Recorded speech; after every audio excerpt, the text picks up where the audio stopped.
अब मेख मार दी उसकी, परमात्मा ने बढ़ाकर उसकी खत्म कर दिया कि नहीं मरेगा।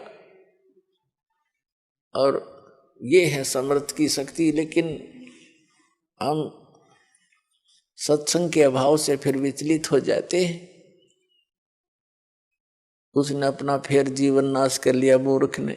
वो फिर हमारे गांव में ब्याह गया था, 27 साल का हो रहा था, और हमने उसका खूब याद है ये बातें।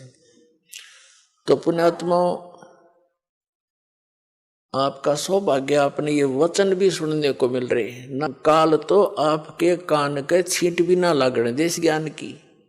कोई कितना फंसा रखा है, कोई कितना उलझा रखा है, कोई वैष्णो देवी पर जहाँ बेचारे इतने पहाड़ों पर चढ़ जाते हैं, कोई सालासर जा रहा है, कोई बालाजी जा रहा है, कोई मंदिर मस्जिद गुरुद्वारों में ही अपना भक्ति का आधार बनाकर जा रहा है। ये सब काल के द्वारा भ्रमित कर दिए। अब ये ज्ञान शुरू किया परमात्मा ने, और जो यहाँ आएगा उसका कल्याण अवश्य होगा, और उसके ये सुख अवश्य मिलेंगे उनको।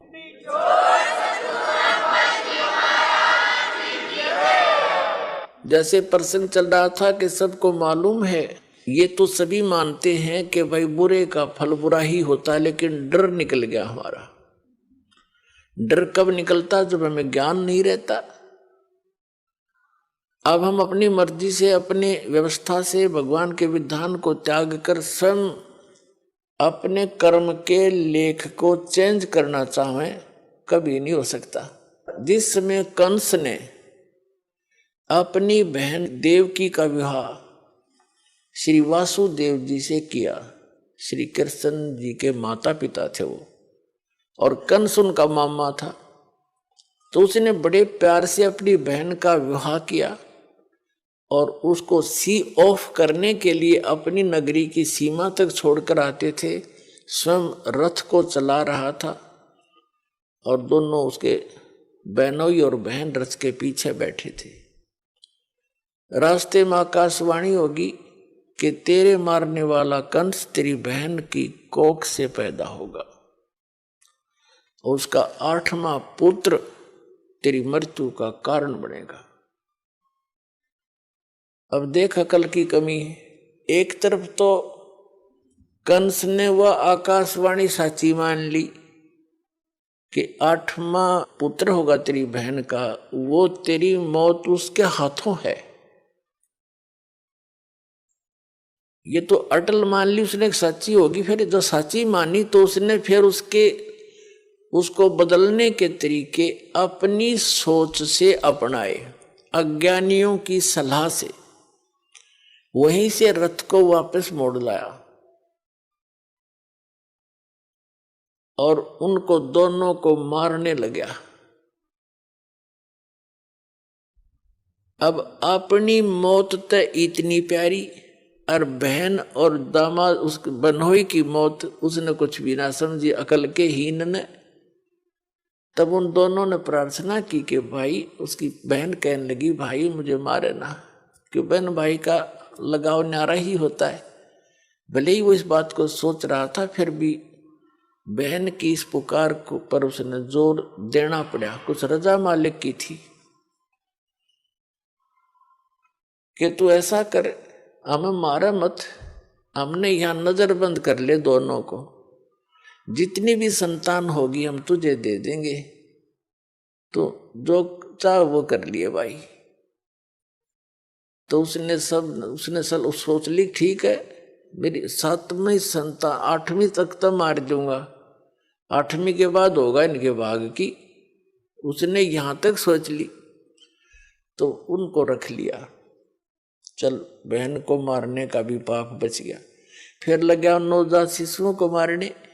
दुष्ट ने 9 मार दिए, 8-7 मार लिए, और 8वें को मारने लगा। वो आकाश में उड़कर चली गई, जबकि लड़का कहा था वह लड़की थी। बुद्धि फिर भी ना काम करी। तो कहने का भाव यह है कि उसने अपने स्तर से अपनी किस्मत को चेंज करने के लिए, आयु बढ़ाने के लिए सारे यत्न कर लिए, और वो की वो हुई जो आकाशवाणी ने कहा था। तो क्या अकल थी उसमें? एक तरफ तो आकाशवाणी को फाइनल मान रहा है कि ऐसा होगा ही होगा, जब होगा तो ठीक है, हाथ खड़े कर देना। अगर मैं दुष्ट हूं, मुझे शायद मैंने भी कभी उस बच्चे को मारा होगा, आज अपना बदला ले लेगा, 8वीं संतान कौन सी आज हो जाएगी। तो इस करके जी लेना चाहिए था, और वो मर्या भी और पाप और इकट्ठे कर लिए। जब उसको ये पता चला ना कि आकाशवाणी फेर होगी, काल के तो ये काम है, पाप का घड़ा भरुआ है वो। जब श्री कृष्ण जी का जन्म हुआ जेल में, और उसे लेकर उसका पिता दूसरे स्थान पर अपने मित्र के यहाँ छोड़ आया, वहां से नवजात उत्पन्न लड़की को वापस लाकर वहां रख दिया। तब आकाशवाणी हुई कि तेरे मारने वाला पैदा हो चुका है, लेकिन जेल से बाहर। अब उसने सोचा भी आस पास के नगर के जितने भी उसके राज्य में नवजात शिशु थे, 1 दिन का, 2 दिन का, 10 दिन का, महीने के, 6 महीने के, साल के, 2 वर्ष के, 10, 5 वर्ष तक के बालकों को सबको मरवा दिया दुष्ट ने, एक अपनी जान बचाने के लिए। ये है अकल के कमजोर, अकलहीन, ये है अकल लूने। पाप का घड़ा भर लिया और मर के मान्या, मृत्यु हुई जो की तो जो बोला गया था। तो जब तक हम इसका समाधान, जैसे कोई धनी बनने के लिए, जब तक इसका अपने किस्मत को बदलने का समाधान हम अपने तरीके से अपनाएंगे, वो हानि ही हानि होगी, लाभ नहीं हो सकता। और उसके चेंज करने की विधि बता रखी है कि मासा घटे न तिल बधाए, विध ना लिखे जो लेख, और साचा सतगुर मेट के ऊपर मार दे मेघ। परम संत की शरण में, कबीर परमात्मा के बच्चे की शरण में आने के बाद फिर ये प्रारब्ध कर्म वो बदल सकता है, सारे इतिहास चेंज कर सकता है। वो समर्थ है। समर्थ किसे कहते हैं फिर?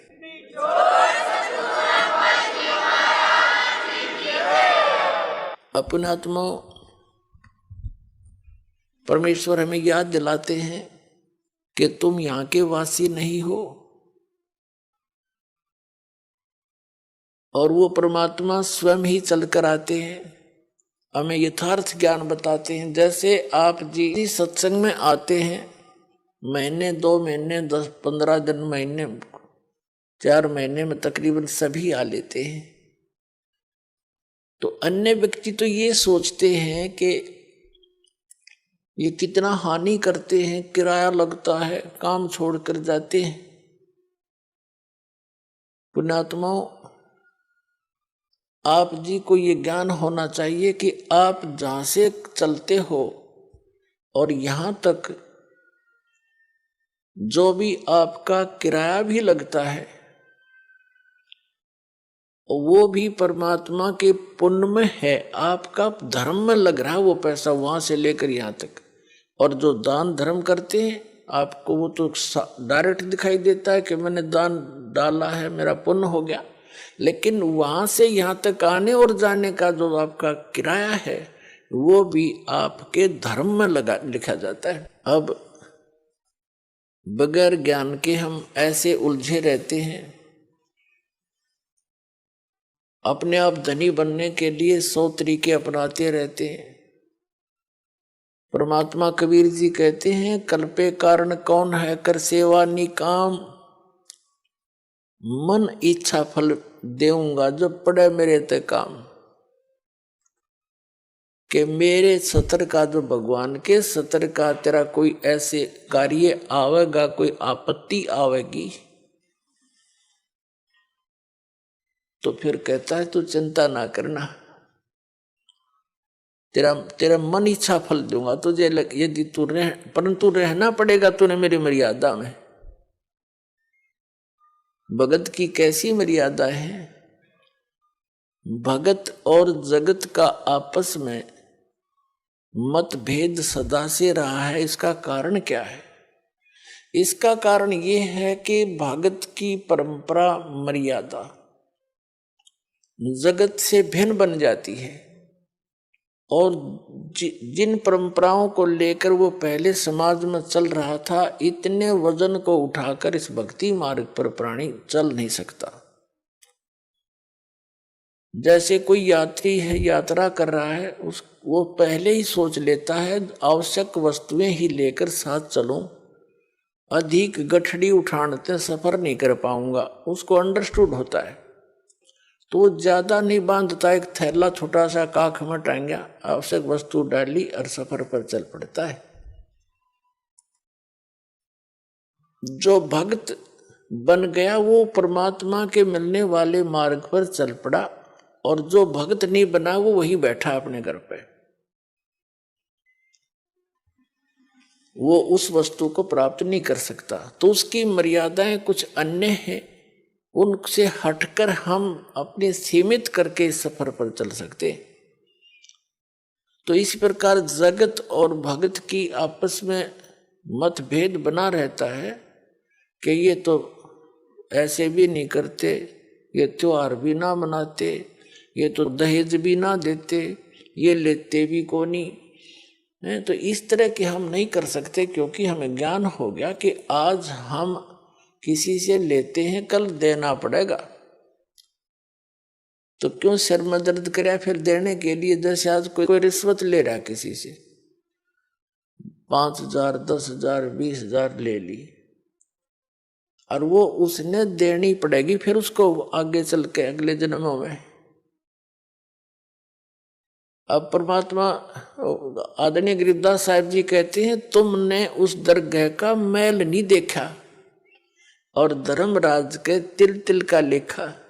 बता, कहते तुम इसलिए गलती करते हो, तुमने वो स्थान ना देखा जहां पर फैसले होते हैं इस भगवान के सतर के। तुमने उस दरगाह का वो मैल नहीं देखा, धर्मराज के तिल तिल का लेखा। ये बालकों का खेल है। एक तिल यानी एक जरा सी भी कोई आपकी वस्तु है, आपस में वो लेन देन किसी भी जन्म में हो, चाहे 1000 जन्म के बाद हो, आपकी वो पूरी करनी पड़ेगी। आज कोई रिश्वत ले रहा है, अगले जन्म में वो दामाद बनकर लेगा उसका, और पैसा ले जाएगा, और फिर मृत्यु हो जाए मन माने, वो पैसा भी गया, लड़की दूसरी जगह ब्याहनी पड़ेगी। तो टूट गया कहर उसके ऊपर। हमारे सामने जितनी भी ये आपदाएं आती हैं, ये पिछले संस्कारों से हैं। इसको समझने के लिए एक उदाहरण है। हम इतने गिर चुके हैं, इतना सतर गिर गया हमारा, हमने सिर्फ ये संसारिक भौतिक सुख दिखाई देते हैं, नथिंग एल्स। और इनके पाने के लिए, यहाँ की सुख की फोकट महिमा बनाने के लिए हम कुछ भी आगा पीछा नहीं देखते। एक व्यक्ति का विवाह हुआ, एक पुत्र उत्पन्न हुआ, उसकी पत्नी की मृत्यु होगी, उसने दूसरी शादी की, 10-12 वर्ष के बाद दूसरा पुत्र हो गया, वो स्वयं भी मर गया, उसकी पत्नी भी मृत्यु को प्राप्त होगी। अब बड़े लड़के का विवाह हो चुका था, छोटा भी बालक था, 10-12 वर्ष का, 13 वर्ष का। तो क्या हुआ, वो छोटे वाला बीमार पड़ गया। बीमार हो गया तो उन्होंने कुछ थोड़ा बहुत ट्रीटमेंट करवाया, फिर किसी ने बताया कि इसको वहां ले जाओ, हफ्ता 10 दिन वहां रखना पड़ेगा, कितने पैसे लगेंगे, 500 रुपये का खर्चा होगा। उसमें 500 रुपये आज के 5 लाख से भी ज्यादा समझ लो। तो उन्होंने विचार किया कि 500 रुपये वहां लगा देंगे, और फिर इसने ये मृत्यु को तो निकट है, ये मर जा तो बढ़िया, सारी संपत्ति इसकी हमारे नाम आवेगी, काम आवेगी। यानी 10-15 एकड़ जमीन थी उसकी, उसके हिस्से की। उस लालच में उन्होंने केस स्कीम बनाई, एक डॉक्टर से बात करी, वैद्य से, कि वैद्य जी तो ऐसे ऐसे कर दे, ये बीमार तो है ही, किसी को पता भी नहीं चलेगा। वो भी लालच में डूब गया। 500 रुपये उसने 100 रुपये लिया, जैसे भी लिया, और उसको विष दे दिया बच्चे को, वो मर गया।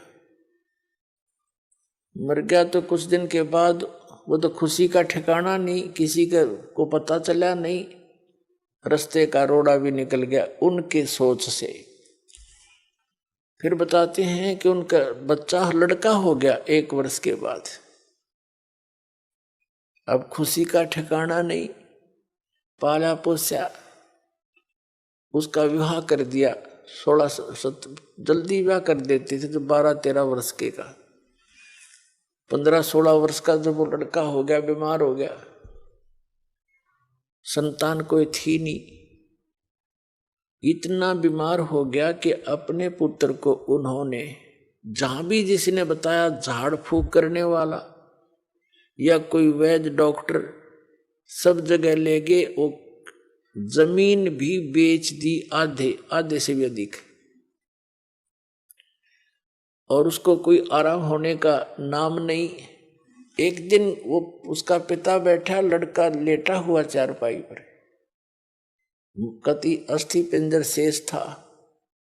तब उस लड़के ने कहा कि भाई साहब, अपने पिता की तरफ मुंह करके कहा, भाई साहब। अब उसने सोचा तो कति इसकी बुद्धि भी खत्म हो ली, मुझे भाई कहने लग गया। कहा कि भाई साहब मेरी लकड़ियों की व्यवस्था कर ले और एक कफन तैयार कर ले। वो कहता है बेटा मैं तेरा बाप हूं, मैं तेरा पिता हूं, भाई नहीं हूं। बोला नहीं तो मेरा भाई है। अरे सुन ले राम कहानी, मैं तेरा वही भाई हूं जिसको तूने विष देकर मारा था। और किस लालच में, यह संपत्ति तेरे नाम हो जाएगी। यह संपत्ति भी मेरी आली सारी तूने बेच बेच के मेरे ट्रीटमेंट पर लगा दी है। अब केवल तेरा मेरा हिसाब एक कफन और लकड़ियां का रह रहा कर ले त्यार। तब उसकी वह बुद्धि के सक्रिय खुल गए। अगर सचमुच मरे तो नाश करया, भाई मारा और संपत्ति भी गई।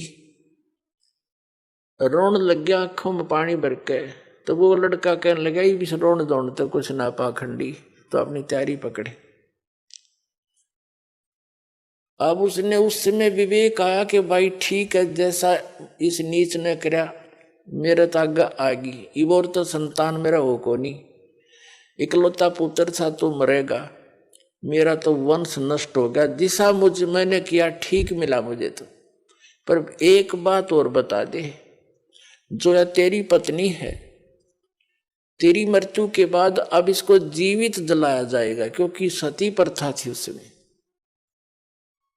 पति मर जाता था तो पत्नी से पहले तो पत्नी को जिंदा जलाया जाता था चिता में, जैसे मुर्दे को फूकते, उसको सती कहते।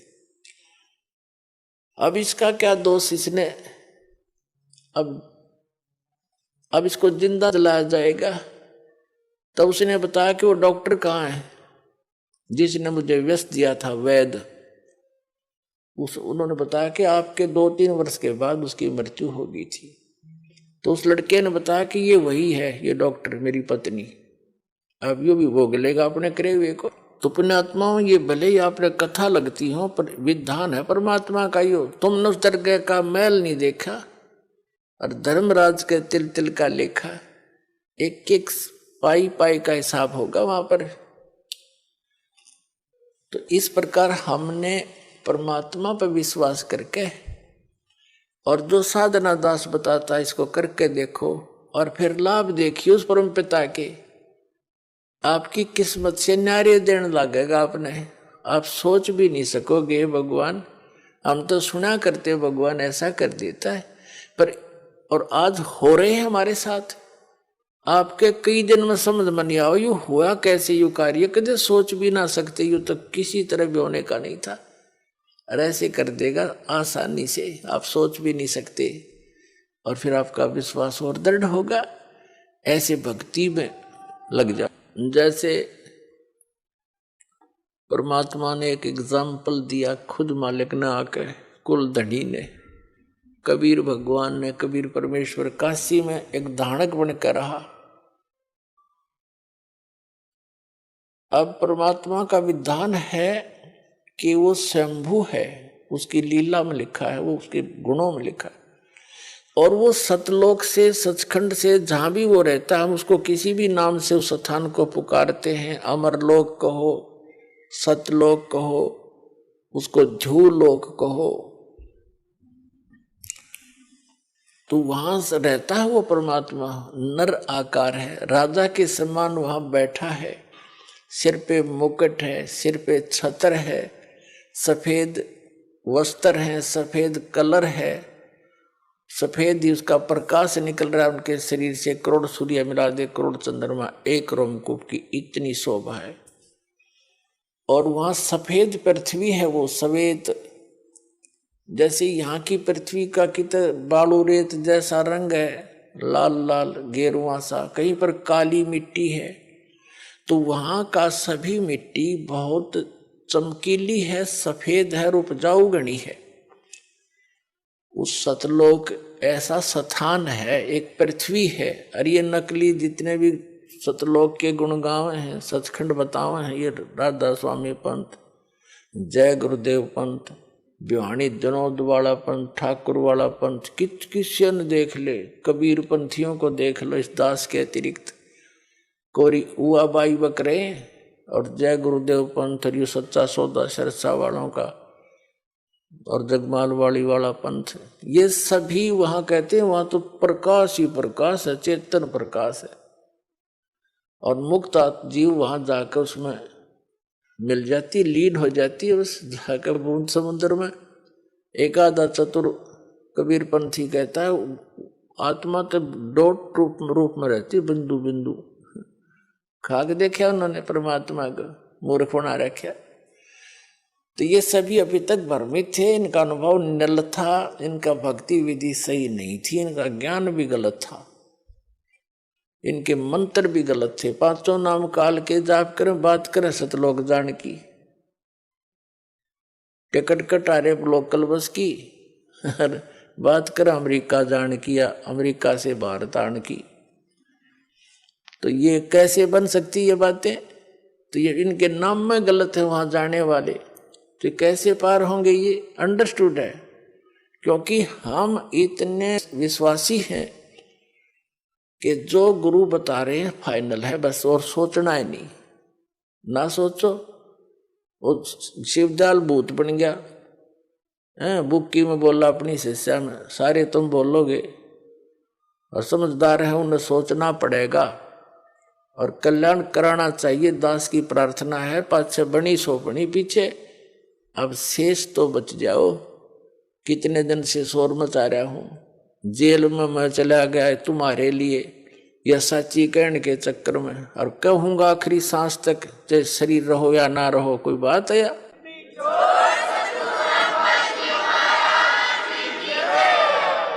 असंग जन्म हो गया हमने, धक्के खात्या ने के बिरान माटी, और मुझसे नहीं देखी जाती, क्योंकि दास को वो ज्ञान भगवान ने दे दिया। मुझे कोई दूसरा नजर नहीं आता, पूरी पृथ्वी अपनी सी दिखे है, सब अपने बहन भाई दिखे, क्योंकि हम सतलोक से आए हुए। यहाँ काल ने हमें मूर्ख बनाकर आपस में लड़ा बिड़ा रखा है, हमारे साथ आपस में ये मनमुटाव रखता है। घर घर में कड़ा करवा रखी इसने, सास बहू की बनती ना, नंद बहू का लट्ठम लट्ठा, बाप बेटे का झगड़ा, पड़ोसी गेल झगड़ा, छोटे से बंटवारे पर, किसी किसी काम पर सारा दिन टेंशन ग्रत रखना, इनको दुखी सताना, दुखी करना उस काल का कर्तव्य है, उसका परम धर्म बन गया है कि ये भगवान के बच्चे हैं, इतना सताए दूं और वो भी दुख पाता रहेगा हमें दुखी देखकर। लेकिन परमात्मा के सामने विकल्प यही है कि वो अपना ज्ञान देकर, अपने में आपकी आस्था दृढ़ कर कर सच्ची भक्ति करा के ही आपको यहाँ से ले जा सकता है। और ये ज्ञान ये तभी संभव है जब आप स्वयं शिक्षित होगे। तो अब शिक्षित करना पड़े आपको परमात्मा ने, और शिक्षित करके अब जितने भी संत थे, पंथ थे, धर्म मजहब थे, उनके सदग्रंथ भी विद्यमान हमारे पास, और उनका अनुभव वर्तमान के जितने भी कलियुगी संत महंत हैं, आचार्य शंकराचार्य हैं, किसी भी धर्म पंथ के, वो क्या हमें बता रहे हैं ये आपको मालूम है। और सदग्रंथ दास दिखा रहा है कि ये बताते निराकार भगवान को, किसी से बात कर लो, चाहे हिंदू है, चाहे मुसलमान, सिख या ईसाई है, कहते परमात्मा तो निरंकार है, वो तो निराकार है, वो तो प्रकाश ही प्रकाश है। ऐसी सुनी सुनाई दंत कथा से पवित्र बाइबल आपको दिखा दिया दास ने, उसमें लिखा है परमात्मा ने मनुष्यों को अपने जैसा बनाया, नर और नारी करके उनकी सृष्टि की। तो भगवान निराकार। पूछ कर देखो किसी भी ईसाई धर्म के पवित्र आत्मा से कि परमात्मा कैसा है, वो कहेगा गॉड इज फॉर्मलेस, परमात्मा निराकार है। तो क्या खाक पड़ा उन्होंने पवित्र बाइबल को। फिर बाइबल को वो फाइनल मानते हैं। तो बाइबल में तो साकार लिखा परमात्मा, मनुष्य दृश्य है। ऐसे ही वेदों के पढ़ने वाले भगवान को निराकार बताते हैं, और वेदों में स्पष्ट लिखा है कि परमात्मा मनुष्य दृश्य है, राजा की तरह बैठा, वहां से गति करके आता, भक्तों से मिलता, उपदेश देता है, और कवि की तरह प्रक्रिया करता है। कवियों की तरह जगह जगह जाकर लोकोक्तियों के माध्यम से, दोहों के माध्यम से, शब्दावली के माध्यम से, शब्दों के माध्यम से अपना ज्ञान प्रचार करता, उपदेश देता है। और कुरान शरीफ में लिखा है कि पवित्र बाइबल ने जो समर्थन किया है कि परमात्मा ने 6 दिन में सृष्टि रची, 7वें दिन तख्त पर जा बैठा, और उसमें लिखा कि उस परमात्मा ने मनुष्यों को अपने जैसा बनाया। वही ज्यों का त्यों 40% विवरण पवित्र बाइबल वाला पवित्र कुरान शरीफ के अंदर विद्यमान है। सूरत फुरकानी 25 में आयत नंबर 52 से 59 तक स्पष्ट किया हुआ है कि वो कबीर नाम का परमात्मा है। और कुरान शरीफ के ज्ञान देने वाला अल्लाह कहता है अपने पैगंबर हजरत मोहम्मद को कि आप इन काफिरों की बातों में मत आना, वो कबीर सुप्रीम पावर है, वो कबीर अल्लाह है, वो सर्वशक्तिमान है, सब कुछ कर सकता है, और इस वही है जिसने सबकी रचना करी, वो अपने बंधों के गुनाहों से खूब परिचित है। वो कबीर परमात्मा आपके पाप भी नाश कर सकता है, आपके कर्म के। वो वही है जिसने 6 दिन में सृष्टि रची, वो कबीर नाम है उसका। और 7वें दिन तख्त पर जा विराजा। उसकी खबर किसी बाखबर से पूछ देखो, जब तख्त पर जा बैठा निराकार कितना हो गया वो। मुसलमानों को पूछ लो भगवान कैसा है अल्लाह, वो तो बेचून है, बेचून मान निराकार। इन पवित्र वेदों को पढ़ने वाले इनसे पूछ कर देखो, अभी तक आपके पास सबका विधान है, हिंदू धर्म में आप जन्मे हो, इनका तो खूब पता आपको। ये भी कहते हो परमात्मा निराकार है, और आपने दास ने उन्हीं के अनुवाद को आपके सरोरू कर दिया।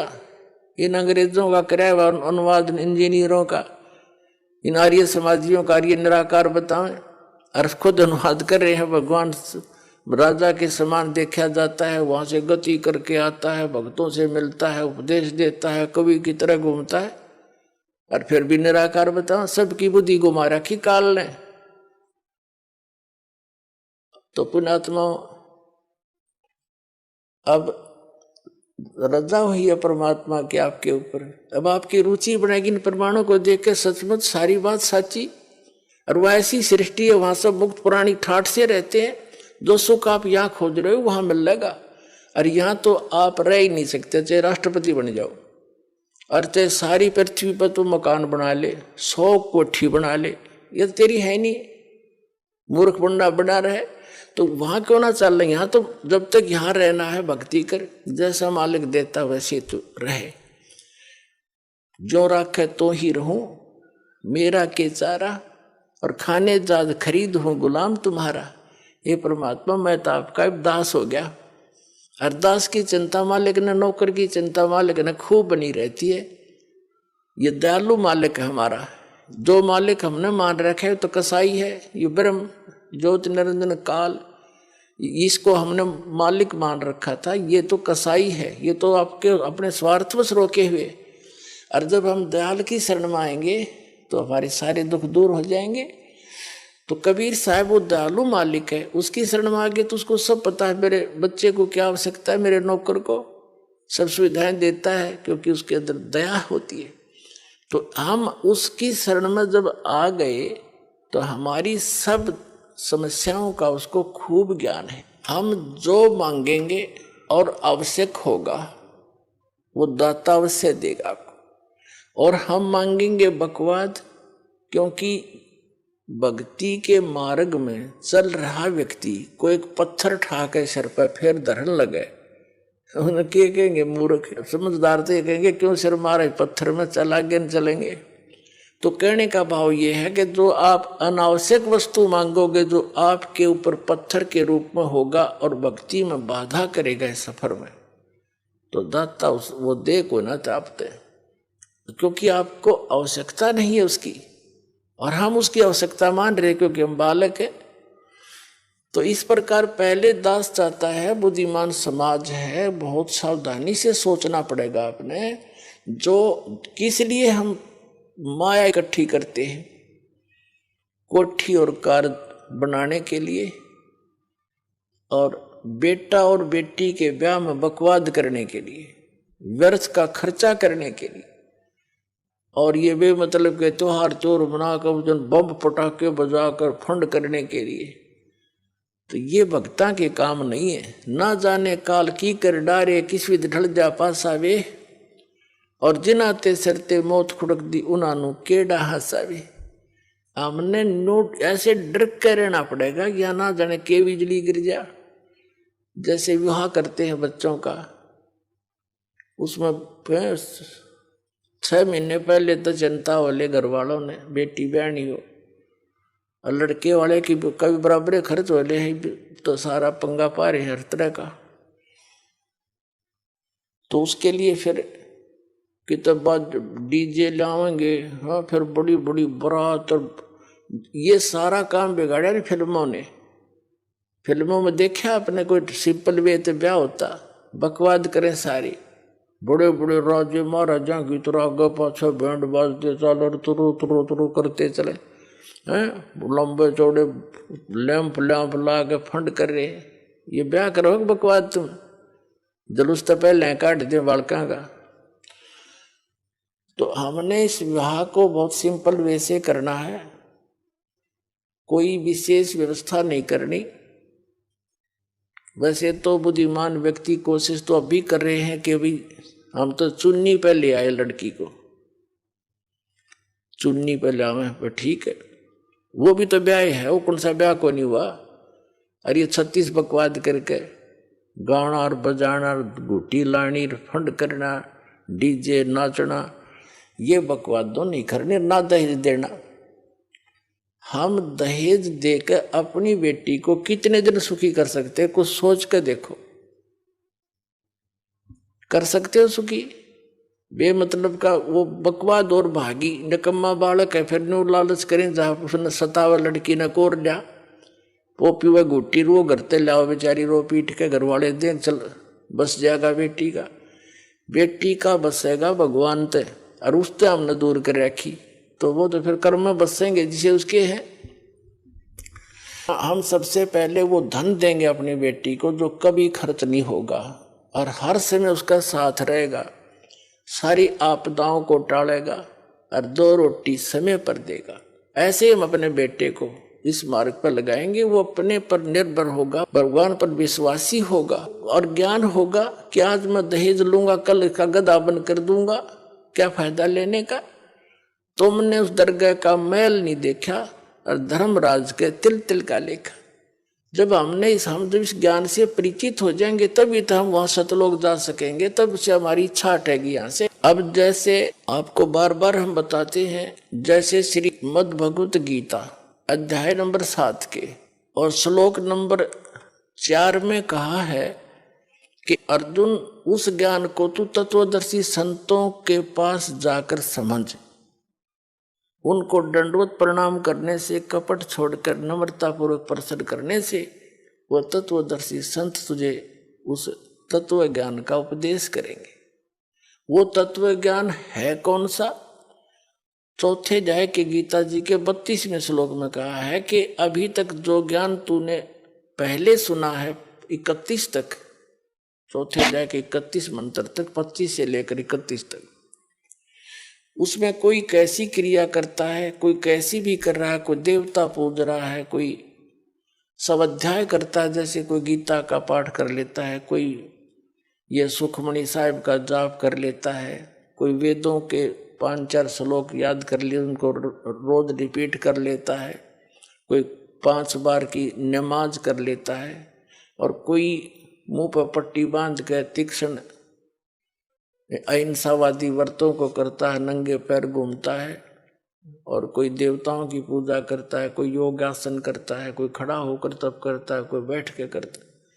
ये सभी अपनी अपनी साधनाओं को मोक्षदायक मानते हैं, जानते हैं, ये सोच रहे हैं हम जो कर रहे हैं सही है। लेकिन चौथे अध्याय के 32वें श्लोक में कहा है कि इस प्रकार की यज्ञों का, धार्मिक अनुष्ठानों की साधना का ज्ञान ब्रह्मणे मुखे यानी सच्चिदानंद घन ब्रह्म की वाणी में जो परमात्मा सतलोक से चलकर आता है, स्वयं ही उपदेश देता है, वो यथार्थ ज्ञान है, वो तत्व ज्ञान है। उसके अंदर विस्तार से कही गई है। यहाँ अनुवाद गीता अनुवाद कर्ताओं ने गलत कर रखा अनुवाद। ब्रह्मणे का अर्थ इन्होंने वेद कर दिया। ब्रह्मणे मुखे है, उसमें मूल पाठ में एक शब्द है ब्रह्मणे मुखे, उसका अर्थ कर दिया इन्होंने वेद की वाणी में। पता वेद वाला ज्ञान तो बोल ले रहा था भगवान, यो गीता ज्ञान दाता श्री कृष्ण में प्रवेश करके, वो तो अब इसी ब्रह्मणे का अर्थ 17वें अध्याय के 23वें श्लोक में गीता जी में किया है। ब्रह्मणे माने सच्चिदानंद घन ब्रह्म, यानी वो परम अक्षर ब्रह्म। 8वें अध्याय के, हाँ फिर आगे बताएंगे, वो अन्य परमात्मा है, वो समर्थ परमात्मा है, वो ब्रह्मणे मुखे, यानी यहाँ ब्रह्मणे का अर्थ समझो सच्चिदानंद घन ब्रह्म की वाणी में। मुख माने अपने मुख कमल से उच्चारित वाणी में जो ज्ञान है, उसमें ये धार्मिक अनुष्ठानों का की जानकारी विस्तार के साथ कही गई है, वो तत्व ज्ञान है। चौथे अध्याय के 32वें श्लोक का ये निष्कर्ष है कि इस वास्तविक धार्मिक अनुष्ठानों की, यज्ञों की वास्तविक जानकारी सच्चिदानंद घन ब्रह्म ने अपने मुख कमल से बोला है उस वाणी में, यानी कबीर वाणी में विस्तार के साथ कहे गए हैं। और उनको कर्म जान, यानी वो काम करते करते कर्म योगी होकर के उनको पूरा किया जाता है, और उसको जानने के बाद तो सभी कर्मों से मुक्त हो जाएगा, सभी पापों से। और वो ज्ञान, वो तत्व ज्ञान है। चौथे अध्याय के 34वें श्लोक में कहा कि उस तत्व ज्ञान को तू तत्वदर्शी संतों के पास जाकर समझ। इसे सिद्ध है कि गीता ज्ञान दाता भी उस ज्ञान से अपरिचित है, नहीं तो लिख देता एक अध्याय और बना देता, ये हो गए तत्व ज्ञान। तो वो तत्वदर्शी संत कौन है? ये दास साध वर्तमान में है, ये सत्कर मान लियो, थारे दस चाचे ना दस।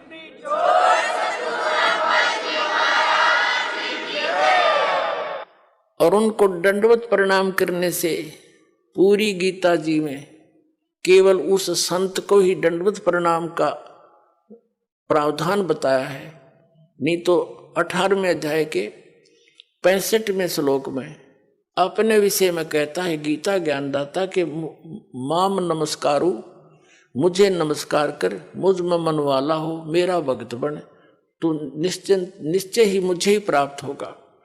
अपने विषय में भी नमस्कार तक का प्रावधान बताया इसने। और उस तत्वदर्शी संत को कहा कि उसको दंडवत प्रणाम करने से, कपट छोड़कर सब सरलता पूर्वक, नम्रता पूर्वक, निष्कपट भाव से प्रसन्न करने से वह तत्वदर्शी संत तुझे उस तत्व ज्ञान का उपदेश करेंगे। अब फिर क्या बताता, 7वें अध्याय के 29वें श्लोक में कहता है कि अर्जुन, जो मेरे आश्रित होकर, यानी मेरे इस ज्ञान को आश्रय बनाकर तत्वदर्शी संतों की खोज कर लेते हैं, तो उनको वो केवल जरा और मरण से छूटने का ही प्रयत्न करते हैं। जरा मीन वृद्धावस्था, जरा मीन वृद्धावस्था और मरण मीन मृत्यु, डेथ। कहते वो केवल इस जरा बुढ़ापे के कैरत और मृत्यु के दुख से बचने के लिए ही प्रयत्न करते हैं, क्योंकि वो तत्ब्रह्म विदु कर्षणम कर्म च अखिलम, तत्ब्रह्म विदु और कर्षणम अध्यात्म च अखिलम कर्म, वो सभी कर्मों से और संपूर्ण अध्यात्म मार्ग से और तत्ब्रह्म से वो पूर्ण रूप से परिचित होते हैं, और वही केवल जरा और मरण से छूटने का प्रयत्न करते हैं। इसका सीधा सा अर्थ है कि जो साधक संसार की अन्य किसी वस्तु की इच्छा मन में नहीं लेकर के केवल अपने कल्याणार्थ यानी जरा और मरण से छूटने का जो प्रयत्न कर रहे हैं, तत्ब्रह्म विदु उस परमात्मा को जानते हैं, जान चुके हैं तत्ब्रह्म को, और सारे अध्यात्म से परिचित हैं, ज्ञान से और सब कर्मों से वो परिचित हैं, इसलिए वो विष फांकते नहीं। उनको जहर दिखाई देता है, किसी से रिश्वत लेना, ये करना, वो करना। जैसे किर का जहर का रंग होरी हो, कहो कौन तिस खावे राम रंग होरी हो। अगर तो होरी माने खुशी, जैसे होली बनाते हैं अपने हिंदू धर्म में, तो होली का मतलब बड़ी खुशी के साथ नाचते हैं, गाते हैं, कहते हैं यह तो है नकली होली। असल खुशी तो उनको होगी जो परम पिता परमात्मा कबीर जी की शरण में आकर विधिवत भक्ति करेंगे, सारे सुख रहेंगे, कदे आनी ना होए। कहते समर्थ का शरणाग हो रंग होरी हो, कदे न हो ऐ काज राम रंग होरी हो। अब क्या बताते हैं कि जैसे किर का जहर का रंग होरी हो, कहो कौन तिस खावे राम रंग होरी हो। जिसने परमात्मा की शरण में रहना है और राम रंग की होली खेलनी है, यानी सदा सुखी रहना है यहाँ भी और सतलोक जाकर, तो वो जैसे किर का जहर का कहीं पर विष का कण गिरा हो छोटा सा भी, और आपको पता है कि ये विष है, उस अधिक तो दूर की बात है, विष को खाना उस कण को भी नहीं खाएगा, उठाएगा वहां से और ऐसी जगह पृथ्वी में दबा कर आएगा किसी के ओर का हाथ ना लग जा, और हाथ धोएगा मिट्टी से, कदे इसका अंश मेरा ना छू जा किता है। तो कहते हैं जब आप पूरे अध्यात्म मार्ग से और सभी कर्मों से परिचित हो जाओगे, फिर आपको रिश्वत लेना, चोरी जारी ठगी डाके डालना और दहेज लेना और देना दोनों जहर दिखाई देगा। फिर कहते हैं जैसे किर का जहर का, अभी आपको उदाहरण दिया, उसने कैसा जुल्म किया, अपना भाई मार दिया, किस लालच में, यह सारी जमीन मेरा रह जाएगी, वह जमीन रही नहीं, संतान कुलनाश हो गया और पाप धरे रह गए न्यो के न्यो। तो ये सचकर मान लिए, कोई वैसे सिंपल एग्जाम्पल मात्र नहीं है, ये गॉड गिवन ज्ञान है, उसकी कबीर परमात्मा का बताया हुआ, आंखों देखा उन महापुरुषों का बताया। ये कोई डूम बाट के गीत ना समझना। बहुत युगों से आप दुख पा रहे हो और इसी काल के झंझट में उलझ पुलझ कर यही मर जाते हो। तो क्या बताते हैं, जैसे कर का जहर का एक भी किसी का पाई भी लेना, बिल्कुल आपको विष दिखाई देगा। फिर कौन खाओगा उस विष को, कि तुमने उस दरगाह का मैल नहीं देखा और धर्मराज के तिल तिल का देखा। हर पाई पाई का हिसाब होगा वहां पर। तो इसमें तो बहुत बड़ा बखेड़ा बन जाएगा आपके लिए। तो बुद्धिमान व्यक्ति फिर उसका निकट नहीं जा सकता। अबोध बालक जहर चाहे सारा खा जा, लेकिन ज्ञान होने के बाद व्यक्ति विष के निकट नहीं जाता। तो जब तक आप अबोध थे, खाते रहे विष, मरते रहे, गधे कुत्ते बनते रहे, ये विष है। ऐसे संकट भोगने पड़ते हैं अपने को। और जब बुद्धिमान हो गए, वो तो इसका निकट भी ना आते। जैसे भक्ति के मार्ग में बहुत ही सीमित सामान लेकर चलना चाहिए। ये परमात्मा स्वयं आकर के भक्ति दृढ़ करते हैं कबीर परमेश्वर जी। एक समय ये कहीं प्रकट हो गए थे, वहां रह रहे थे एक संत रूप में। उनके शेष हुए एक रंग का, एक बंका, एक उनकी लड़की थी, उसका नाम था वंका। और उसी समय उन्हीं के पैरेलल हुए श्री नामदेव जी, जो छिपा जाति में उनका जन्म था, बड़े महापुरुष हुए। तो पुण्यात्माओं, जैसे हम अन्य संतों के चमत्कार देखकर उनसे हुई कुछ आध्यात्मिक लीलाओं को देखकर हम उनको परम संत मानकर वहीं तक सीमित हो गए, फिर उनकी समाधि पूजन लग गए यादगारों को। अब वो संत बचपन से ऐसे लीला होती थी उनसे, और उनके इतिहास में लिखा है कि छोटे ही बचपन में से ही उनके ऐसे ऐसे भगवान की तरफ से बहुत से उनके बेनिफिट मिले। तो वो पिछले जन्म के पुण्यकर्मी प्राणी थे, पार हुए नहीं वो, फिर दोबारा आगे जन्म लेकर। तो उनकी बचपन से ही वो भक्ति की जो चमत्कार थी, वो चिंगारियां फट रही थी। कुछ दिन में डिस्चार्ज हो जाते, खत्म हो जाती वो, कुछ दिनों के बाद फिर वो चले जाते ऐसे अपना कर्म बिगाड़ कर। उन्हीं में से ये एक नामदेव जी थे। बचपन से ही उनके पिछले संस्कारों से, पुण्यों से बहुत से ऐसे लाभ हुए। एक बार विठल भगवान की पूजा करते हैं महाराष्ट्र के अंदर, तो विठल भगवान की एक मूर्ति बना रखी होती है। विष्णु है विठल, वैसे विष्णु को विठल मानते हैं, विठल विष्णु जी के अवतार थे। उनकी मूर्ति बनाकर पूजा करते हैं, उनको भोग लगाते हैं और पीछे आप भोजन करते हैं। तो एक बार नामदेव जी के छोटे से थे, उनके पिता ने कहा, बेटा हमने कहीं बाहर जाना है, कई दिन माना पड़ेगा, तुम भगवान को भोग लगाना ठाकुर जी को, और पीछे दूध पीना। पहले भगवान को भोग लगाना ठाकुर जी को, विठल जी को, और फिर पीछे ग्रहण करना, अन्यथा पाप लगेगा। बच्चे का बहुत जल्दी असर होता है इन बातों का। माता पिता चले गए, पहले ऐसे पैदल जाते थे, पैदल आते थे, 3 दिन जाने में, 1 दिन वहां रुक के 3 दिन आने में लग गए, जैसे भी 1 हफ्ते में आए। अगले दिन नामदेव जी ने नहा धोकर दूध का कटोरा भर के और विठल भगवान की मूर्ति का आगे रख के, जैसे माता पिता करते थे, पर्दा लगा के खड़ा हो गया, भगवान भोग लगा लो, भगवान भोग लगा लो।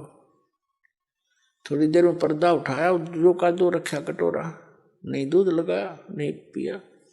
अब उसके माता पिता क्या करते थे कि कटोरा रख के ऐसे करते थे, विठल भगवान दूध पी लो, पर्दा लगा देते थे। एक आली सी में मूर्ति रखी थी, उसका पर्दा ला रखा था, और थोड़ी देर में उठा के अपने आप सारे दूध में मिला के और पी लेते थे। और बच्चे को इन्हों पता नहीं था कि विठल जी दूध ना पीते, उन्हें सोचेगा जी घूंट भर लेते होंगे भगवान, तभी माता पिता लाते हैं। उन्हें देखा भगवान ने तो दूध ना पिया, उस दिन भी फिर खुद भी रोटी ना खाई। भगवान आप भोग नहीं लगाओगे तो मैं भी नहीं खाऊंगा, आदेश है मेरे पिताजी का। अगले दिन फिर रख दिया दूसरा भर के, उस दिन भी ना पिया, रोटी नामदेव जी ने भी नहीं खाई। अब तीसरा दिन निकला, बालक मरण हो गया। अब उस समर्थ परमात्मा, यानी उसके पिछले पुण्यों से ऐसे लीला होती है। आए दाता उस विठल वाली मूर्ति का आगे बैठ गए, छोटे से बन के। और नामदेव ने कहा, भगवान जब तक भोग नहीं लगा लोगे तेरा दास टूक टूक ना तोड़े, मरूं चाहे जीऊं, मैं बेशक मर जाऊं। तभी आस्था देखी भगत की, भगवान ना आके और दूध पी गया, चढ़ चढ़ पूरा कटोरा पी गए। नामदेव कूदता फिरे, आज राजी हुए मेरे भगवान। नामदेव जी की खुशी का ठिकाना नहीं, आप भी दूध पिया, छक्कर रोटी खाई, अकाज प्रसन्न हो गए मेरे भगवान, मेरे से कोई तो रोटी बन गई थी। आप रोज पीवे, रोज दर्जे दूध सामने पीवे गट गट, और फिर मूर्ति सी दिखे। उनके माता पिता आए, उन्हें चिंता थी, बालक है कहीं भगवान को भोग ना लगाया। वो नाते पूछा, बेटा क्या विठल जी को भोग लगाया था? माता जी ऐसा बना। 3 दिन तो इन्होंने कुछ नहीं खाया पिया और मैंने भी नहीं खाया पिया। क्या करा कि मैं दूध रखूं, भगवान ने ग्रहण नहीं किया। मैंने सोचा आपकी याद में दुखी हो रहे होंगे, परमात्मा नहीं पिया होगा और या मुझसे कोई त्रुटि होगी। तो तीसरे दिन भगवान ने, तीसरे चौथे दिन जैसा भी भगवान ने दूध पिया। नहीं पहले भोग नहीं लगाया 3-4 दिन, और मैंने भी खाना नहीं खाया, मरने को हो गया था। अब बच्चे के मुंह की तरफ देखे वो माता पिता, ये क्या बोल रहा है, क्या कैसे भोग लगाया बेटा तेने कि भगवान को भोग रख। 3 दिन तो इन्होंने पिया नहीं, चौथे दिन पी लिया दूध, सचमुच। हाँ हाँ, उन्हें सोची लड़का बकवाद करे है, इसने कोई भोग भाग नहीं लाया। क्यों मालूम था दूध पीता नहीं, मूर्ति पत्थर का दूध पिया करे। वो तो मुंह कर लागे छीटा फिर आप उठा लाया करते थे। उन्हें सोची ये बकवाद कर रहा है, कितना भोग भाग नहीं लाया, खेलता रहा बालकों में।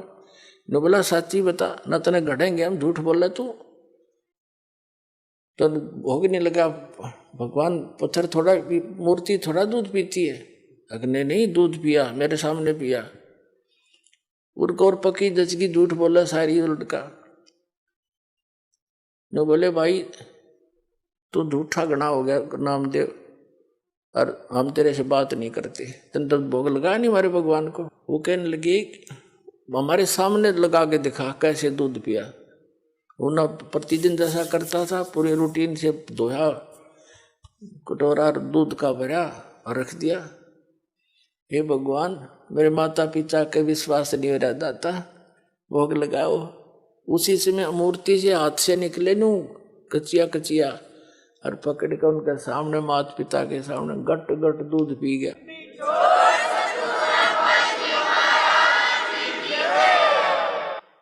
तब उसके माता पिता ने सारे गांव में बता दी, नगर में, कि विठल जी ने दूध पिया मेरे बेटे से, दूध पिया मेरे बेटे से। ये और गांव का बच्चे ना वो लागे कहने बकवाद करता है, पाखंड करता है, तो है झूठा कपटी, क्यों पाखंड फैला रहा है। मूर्ति कभी दूध पीती है। पंचायत होगी, चौपाड़ में बुला लिया नामदेव भी, उसका लड़का भी। पंचों ने फैसला किया कि हमारे सामने दूध पिलाओ भाई, जब मानेंगे ना तुम्हें देश से निकाल, गांव से निकालेंगे तुमको। तुम पाखंड फैलाते हो, अपने घर पर लोगों का चढ़ा चढ़वाने के लिए भ्रमित कर रहे हो, वहां बुलाने लग जाओगे कुछ दिनों में। अब समस्या आएगी। नामदेव भी बुला लिया, बैठ के नामदेव का पिता बैठ गया साथ में, नामदेव बैठा और कहा भाई क्यों बच्चा भोग लगा, भगवान ने, विठल जी ने दूध पिया था, कहाँ जी पिया। अब ये रखी मूर्ति अलग से सुथरी स्थान पर बनाकर सटेज सी रख रखी थी कि यहाँ पे ला के दिखा दे, ये दूध रखा। वो अपना जैसे भी नहा धो के आया था, हाथ धोकर रखा कि हे विठल महाराज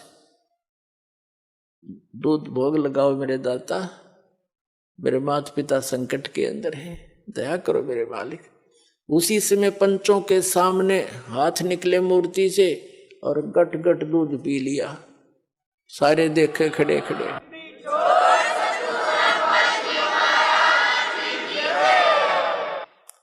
अब इस चमत्कार को देखकर नामदेव जी की इतनी महिमा होगी, आसपास के क्षेत्र में पूज्य होगी। और ये अब वो क्या करते थे, कुछ थोड़े से बड़े हुए, किसी से नाम लिया, ओम नाम का जाप करते थे। फिर परमात्मा मिलते हैं आकर ऐसी पुण्यात्माओं को, जैसे उनका विधान है, वो नेक आत्माओं को मिलते हैं, अच्छी आत्माओं को मिलते हैं, दृढ़ भक्तों को।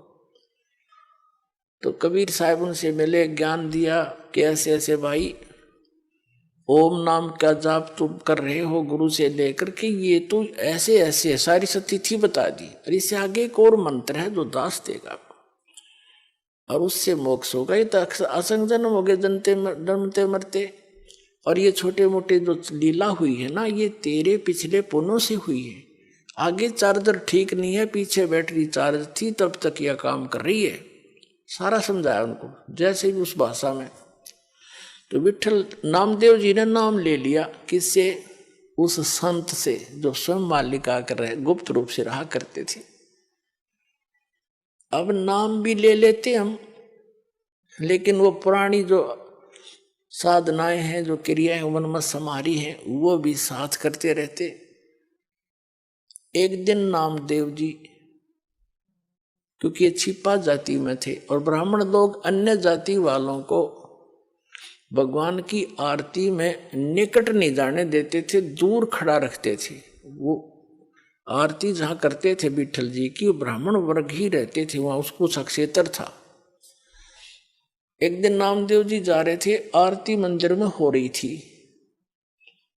इतने आत्म विभोर हो गए, पंडित जी तो ऐसे वो घंटियां बजा रहे थे और नामदेव जी ने जूते निकाल लिए दोनों अपने और जूतों को लगे बजाने, और बजाते बजाते उन पंडितां के बीच में पहुंच गया। जैसे मंदिर की दर्शन करने के लिए मूर्ति के निकट पंडितां के बीच में घुस गया।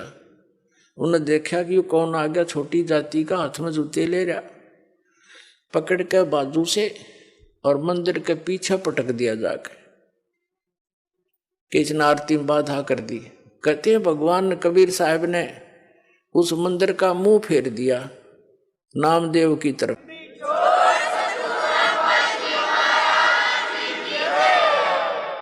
और पंडित जी पीछे घंटी पीटे खड़े खड़े पछला करने।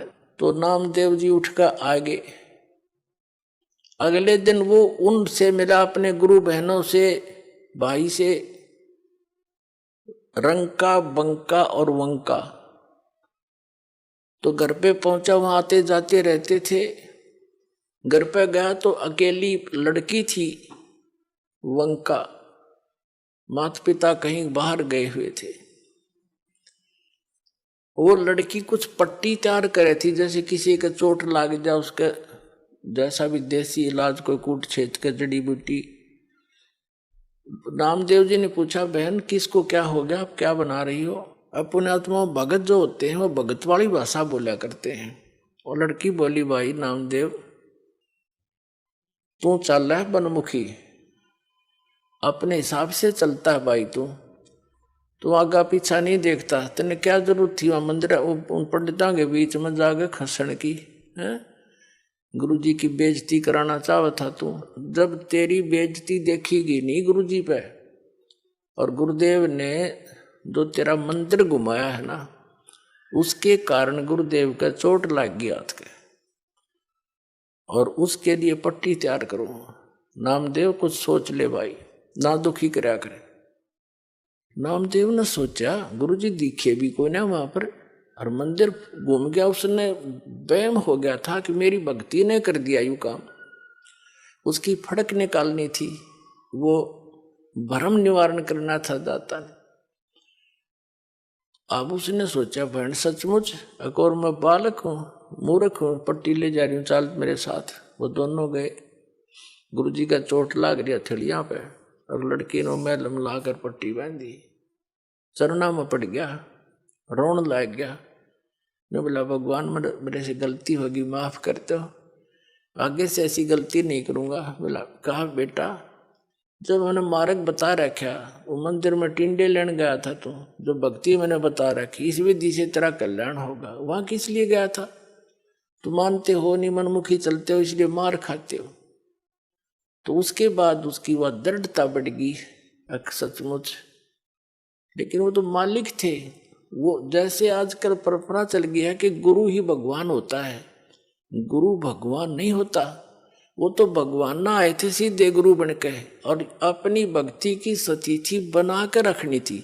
काल नो सोचा है नकली संत, नकली पंथ बना के, नकली नाम जाप करा के इनकी भगवान से आस्था हटा दूं। जो साधना ये करेंगे उससे लाभ तो होना नहीं, आपत्ति नो की नो पड़ेंगी आके, तो कुछ दिन में भक्ति छोड़ देंगे। और परमात्मा सोच क्रियाएं करता है, आप भी आते हैं, कोई एक आधा संत भी भेज देते हैं। तो अधिकतर स्वयं ही आए हैं मालिक ने, और स्वयं ही वो काम करा जो भगवान किया करते। तो वो तो भगवान और गुरु, वो तो वन, ऑल इन वन थे। वो तो सब कुछ थे दाता। लेकिन अन्य जो गुरु है वो गुरु है और भगवान अन्य है। गुरु परमात्मा का पुजारी होता है और उससे मिलाने वाला मीडिया होता है। गुरु भगवान नहीं होता, भगवान तो भगवान ही होता है। लेकिन उस परमात्मा को पाने के लिए एक विधि बताई है परमात्मा ने कि अपने गुरु को आप एज ए गॉड ट्रीट करना, उससे भगवान की तरह व्यवहार करना, ताकि जब तुम यहां से जाओगे इसी रूप में आगे भगवान परीक्षार्थ बैठेगा। और यहां जैसा व्यवहार आप कर रहे हो, जैसे विचार अपने गुरुजी के प्रति रखते हो, वो वहां भी होंगे। तो वहां जैसी आपकी व्यवहार विचार त्रुटि युक्त होंगे तो वहां से आपको रिजेक्ट कर दिया जाएगा, फिर वापस गिर जाओगे। तो इसलिए परमात्मा कहते हैं गुरु मानुष कर जानते ते नरकइये अंध, महादुखी संसार में आज्ञा काल के फंद। गुरु गोविंद कर जानियो रहियो बचन समाए, और मिले ते दंडवत बंदगी नहीं पल पल ध्यान लगाए। अब कहने का भाव क्या है कि जैसे ये दास है, इस दास के स्थान पर भगवान आ सकते थे, वो आ जाएं और आप उनको खोज रहे हो, भगवान अब यहां आ जाए। वो भगवान आपका कैसा व्यवहार होगा, जैसा इस दास के प्रति आपका है। अब उस परमात्मा के प्रति जो आपका भाव बनेगा और वो भाव इस दास के प्रति नहीं है तो वहां भी नहीं बनेगा आपका फिर उसके प्रति। अब जैसे परमात्मा यहाँ आ जाए आपको, जिसकी आप खोज कर रहे हो, तो किस प्रकार लपटोगे उसके चरणों में, रोगे, मुंह की तरफ देखोगे, 100 बार शुक्र मनाओगे, भगवान बड़े भाग जागे, दर्शन होगे। जिस भगवान को हम खोज रहे और वो आज इस दास के स्थान पर होता, वो तो हजारों बार हुए हैं, रहे हैं दाता, हम नहीं समझ सके। उसको जन साधारण एक भक्त संत समझ कर हमने उनसे डील किया। आप जो व्यवहार मेरे से कर रहे हो वैसा उसके साथ करोगे। तो परमात्मा वहां जब जाएगा तो यहाँ ये सोचकर हमने गुरुदेव से डील करना चाहिए कि मान लियो भगवान बैठे हमारे सामने, भगवान के सामने कपट से बात नहीं की जा सकती। जो वचन जो आदेश देव श्रोधार्य होना चाहिए, अपनी नहीं चलानी चाहिए, क्योंकि वो आपके हितैषी हैं, आपका बुरा नहीं चाहते, केवल भले के लिए आपको आदेश देंगे, ऐसा नहीं करना, ऐसा नहीं करना, केवल ऐसा ही करना। तो ये तुम वचन मानोगे तो भगत बनोगे और आपका कल्याण होगा। यह कहते मुख पर वचन करे पर माना, और घर पर जाकर करे विज्ञाना। मुख पर तो गुरु जी की बात मान ले, हाँ जी हाँ जी, और घर जाकर न सोचो ना, नो थोड़ा ऐसे थोड़ा करना है, बताइए मर्यादा कैसे छोड़ेंगे। तो फिर के खाक से सो तुम। जो गुरु वचन पर डट गए कट गए फंद 84 के, भाई जो गुरु वचन पर डट गए कट गए फंद 84। तो गुरु, वो तो गुरु रूप में आए थे मालिक ही, लेकिन दास गुरु रूप में मालिक नहीं, उस मालिक का दास समझो। लेकिन गुरु को भगवान के तुल्य मानने से आपकी समस्या हल होगी, नहीं तो होए को नहीं। जैसे एक मैथमेटिक्स का, एक गणित का प्रश्न होता है ऋण का, उसमें मूलधन ज्ञात करना होता है। तो मूलधन तो होता करोड़ों रुपए में, अरबों में। उस अरबों करोड़ों वाले मूलधन को प्राप्त करने के लिए मानना पड़ता है, मान लीजिए मूलधन 100 रुपये।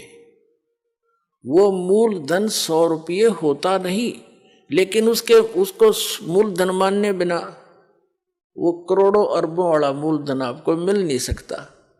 तो जो परमात्मा है वो तो परमात्मा है, वो तो समर्थ है, लेकिन उस समर्थ को पाने के लिए इस दास को आपने मानना पड़ेगा मूलधन, यानी गुरु मान ले भगवान।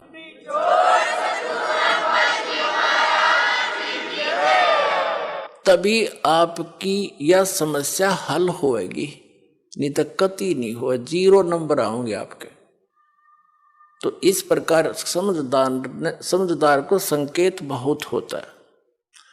अब प्रसंग चल रहा है कि फिर जब भक्ति मार्ग पर चल पड़ते हैं, घना सामान धर के सिर पर नहीं चला जाता है, ये परंपराएं हटानी पड़ेंगी। और जैसे भगवान रखे न्यो रहना पड़ेगा। जैसे कर का जहर का रंग हो रही हो, कहो कौन तीस खावे राम रंग हो रही हो। अब रंका बंका झोपड़ी में रहते थे, वृद्ध हो गए थे, और क्या करते थे, जंगल से लकड़ी तोड़कर लाते थे, उसको बेचकर अपना खाने जोगा रखकर बाकी गुरुदेव के चरणों में भंडारे में लगा देते थे। एक दिन नामदेव जी गुरुदेव यानी कबीर परमात्मा गुरु रूप में आए हुए थे। उनसे कहने लगे, गुरुदेव आपके दो तीन भगत हैं, कितने निर्धन हैं, इनको कुछ धन दे दो, इनका टाइम भी पास हो जा, भक्ति भी गणी कर ले। अब परमात्मा ने सोचा कि नामदेव तो बड़क है, कति श्रद्धा बतेरी है, पर इसमें विवेक बना नहीं। अरे भक्ति करें और ये कौन से बर्तन बनाओ हैं। वहां से लकड़ी तोड़ी, वहां तक लकड़ी तोड़ने जाते हैं तो मंत्र करते जाते हैं, लकड़ी तोड़ के सिर पर धरी मंत्र करते आते हैं। भक्ति मत बाधा है नहीं। और लेकिन नामदेव जी की उस समय समाज की सोच घड़ी थी, उस बच्चे को भी सेट करना था अपने को। तो परमात्मा ने कहा भी ठीक है, चल धन दे देता हूं, पर मैंने कोशिश बहुत करी है भाई, ये रखते नहीं धन ने, मैं देता हूं, ये सारा दान कर देते। नो बोला जी ना दान दो, पैसे दो, बोला ये लेते नहीं, अन्ना मांगते कभी मेरे तक। पर रामदेव ने कहा जी आप तो बिन मांगे भी दे देते हो। अक भाई दे तो दूंगा, पर ये लेते नहीं मेरे से। अब नामदेव जी के या गला उतरा नहीं कि भाई इतने दुखी हो रहे, क्यों ना लेंगे, पैसा तो ले ही लेंगे ये। कबीर साहब बोले, परमात्मा बोले गुरुदेव रूप में कि अच्छा भाई आज इनको वो पैसे देते हैं। गहने ले लिए, गहने आभूषण सोने के चांदी के अच्छे 2-3 किलो एक थैले में लेके नामदेव और गुरुदेव दोनों उस रास्ते में खड़े हो गए, झाड़ के आड़ में, ओट में, जिससे वो दोनों रंका और बंका लकड़ी तोड़कर लाते थे। अब रंका तो आगे चल रहा था, बंका थोड़ी पीछे रह गई थी। थोड़ी फैसला था अपने सफर में, थोड़ा बहुत यानी 100-200 फुट का।